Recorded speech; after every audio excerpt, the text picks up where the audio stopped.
This segment brought to you by Kansas Wheat. Learn more at rediscoverwheat.org. Duane Toews joining you once again here on Ag AM in Kansas. And a chance to check up with the National Weather Service. And Larry, talk a little bit about some of the things the National Weather Service does that most folks probably don't have any idea.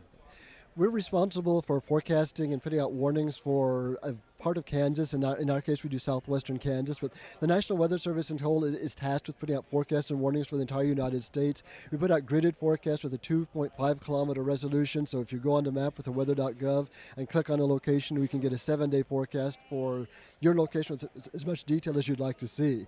And the quality of the forecast is much better than it used to be a number of years ago. When I started in this agency almost 40 years ago, we were looking at 5 levels of the atmosphere, and we were forecasting out with discrete steps of 12 hours in the future. Now we're forecasting out in time steps, in some cases with our high-resolution models, 15 minutes in the future, and trying to forecast actual thunderstorm development on the numerical models. So we've come a long ways in the last 40 years or so, and the quality of forecast and warnings that people get now is far superior, and we hope that we can provide something that will affect and provide the opportunity to protect life and property. Our whole goal in the Weather Service is the Weather Ready Nation program is to reduce the adverse impact of the meteorology or weather on people's economic development as well as their personal safety.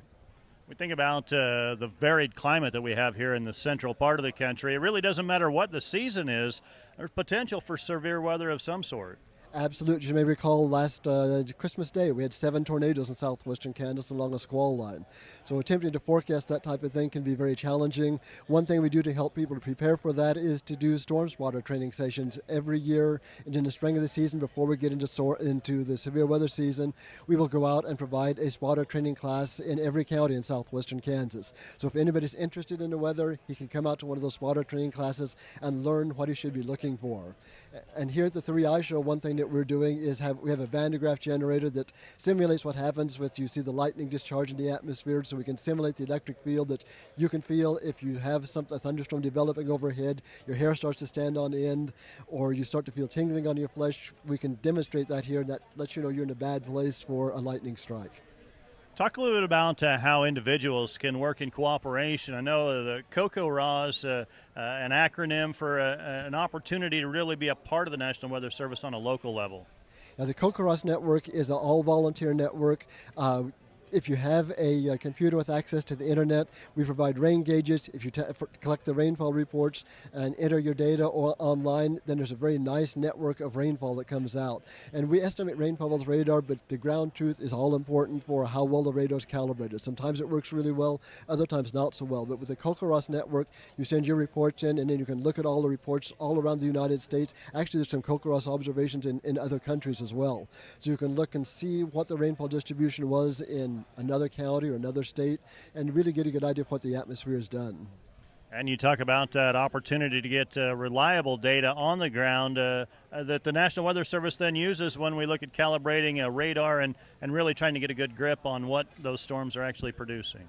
And another really important thing that you can do for us is to provide reports. If you have hail, high winds, if you see tornadoes, something unusual, please call us and let us know. If you'd be willing to serve as a spotter and let us call you when we see something in your area, that's absolutely important, because those data are used to create a national database called storm data, and insurance agents use that if they're evaluating claims that people could put in. If we have no reports of anything, the company may use that as a reason to refuse the claim. So knowing what happens under thunderstorm with all the technology, we know what should be happening, but the human report is all important to us as well.